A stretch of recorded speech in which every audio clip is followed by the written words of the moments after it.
नमस्कार, मेरा नाम है डॉक्टर पुरुष धवन और आज इस वीडियो में हम बात करने वाले हैं कि किटनिन को किस तरह से कम किया जाए।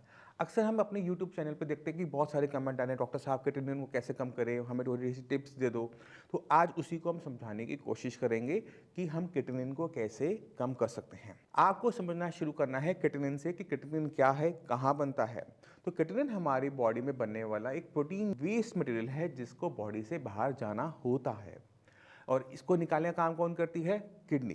तो अगर किसी भी वजह से किडनी को नुकसान हुआ है, चाहे वो बीपी हो, चाहे वो शुगर हो, चाहे वो polycystic kidney, lupus, Ig nephropathy, किसी भी कारण से नुकसान हो, तो किडनी का ये जो काम है ना कि गंदगी को बाहर फेंकने वाला, वो नहीं हो पाता।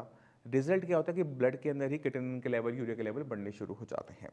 और अक्सर पेशेंट अपनी लाइफ की सबसे बड़ी गलती क्या करता है? वो इस किटनिन को कम करने के पीछे पड़ जाता है, जबकि उसको काम करना चाहिए अपनी किडनी के ऊपर, क्योंकि किडनी ही खराब हो रही है। किटनिन तो उतना ही बन रहा था जो इतना पहले बन रहा था, बस ये है कि वो निकल नहीं पा रहा। तो हमें किटनिन को डाउन नहीं करना होता। किटनिन को डाउन करने के लिए भी हमें किडनी पे ही काम करना पड़ता है।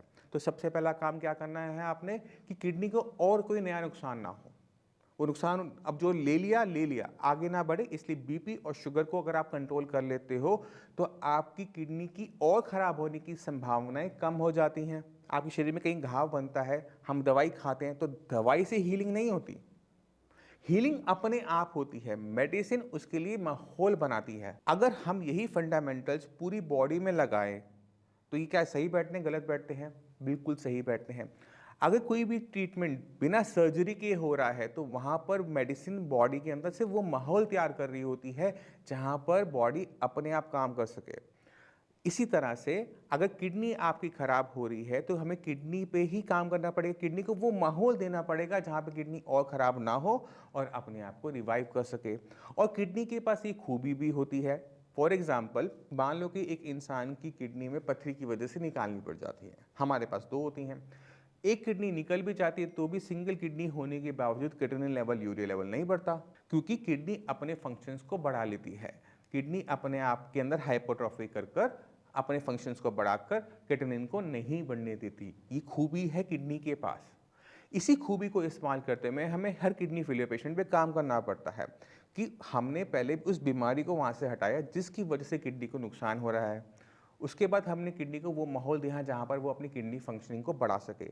और जैसे ही किडनी फंक्शनिंग बढ़नी शुरू होती है, हमारे किटनिन के लेवल, यूरिया के लेवल डाउन होने शुरू होते हैं, जैसे आप एक दो पेशेंट से मिलकर अभी देखिए।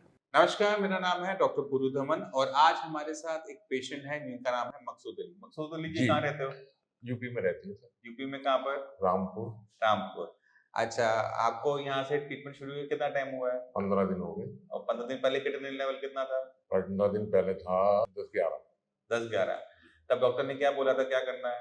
डॉक्टर ने तो ढिलाई कहा था। डायलिसिस के लिए बोला जी, था। जी। शरीर में उस समय क्या दिक्कत हो रही थी? शरीर में तो परेशानी थी, बताओ क्या हो रही थी? चलने-फिरने की भी थी, हाँ, साँस लेने की भी थी, हाँ। सभी चीज़ की परेशानी लगती थी मुझे तो। सूजन तो नहीं थी? सूजन भी थी सर, सूजन भी थी। पैरों पे सूजन भी थी। अब 15 दिन में क्या बदलाव आया? पहले 15 बताओ किटनिन लेवल कितना हो गया? 15 दिन में सर इतना बदलाव आया कि मुझे तो आधा-आधा लगा।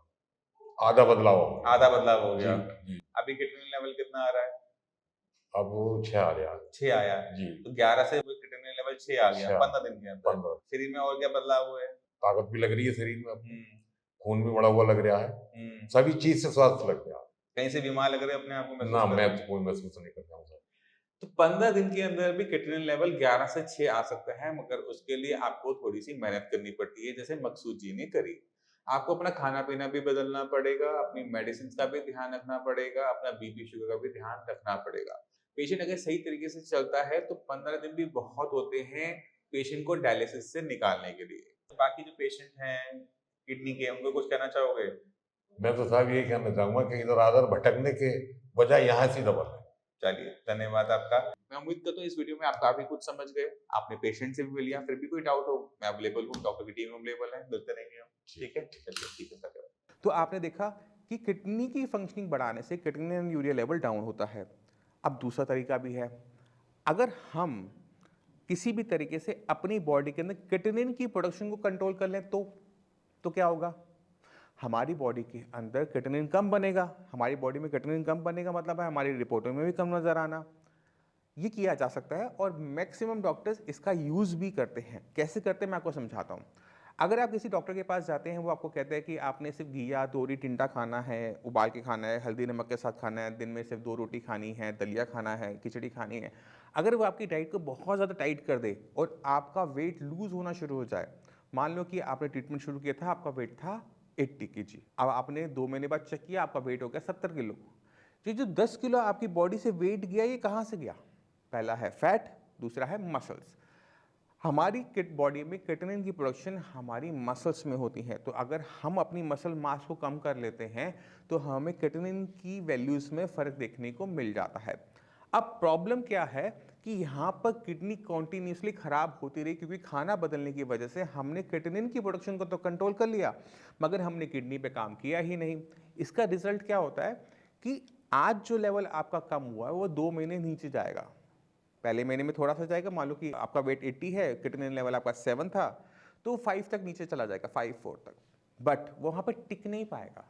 आपकी उम्र है 40 साल, आपके सामने आके 40 साल पड़े, वो अगर क्रिएटिनिन का लेवल अगले 40 साल उस लेवल पे टिके ना, तो ट्रीटमेंट बिल्कुल सही है। बट वो टिक नहीं पाता, वो 2 महीने बाद टिकता है, उसके बाद अगेन वो बढ़ना शुरू होता है और रिजल्ट क्या होता है कि अब क्रिएटिनिन पहले से ज़्यादा बढ़ गया, अब बॉडी में है बहुत सारी वीकनेस कि पेशेंट से उठा नहीं जा रहा, बैठा नहीं जा रहा, सांस नहीं ली जा रही, हीमोग्लोबिन बहुत डाउन हो गया है, पैरों में स्वेलिंग आनी शुरू हो गई है। पेशेंट को अगर डायलिसिस के पास ले जाया जाए डायलिसिस करवाने, तो डॉक्टर कहते हैं डायलिसिस करें तो कैसे करें, बॉडी में दम ही नहीं है। तो आपने हमेशा ध्यान रखना है कि किडनी फेलियर पेशेंट के पास 2 लाइफ लाइन होती हैं, पहला है डायलिसिस, दूसरा है ट्रांसप्लांट।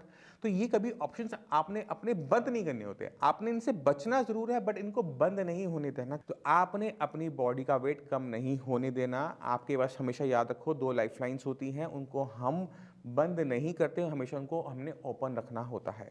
खाने पीने में आप प्रोटीन कम करो, प्रोटीन बंद कर दो, बट कार्बोहाइड्रेट्स अच्छी मात्रा में लो। हर महीने अपना वेट चेक करो, वेट आपका लूज नहीं होना चाहिए। अगर लूज हो रहा है तो दिक्कत है।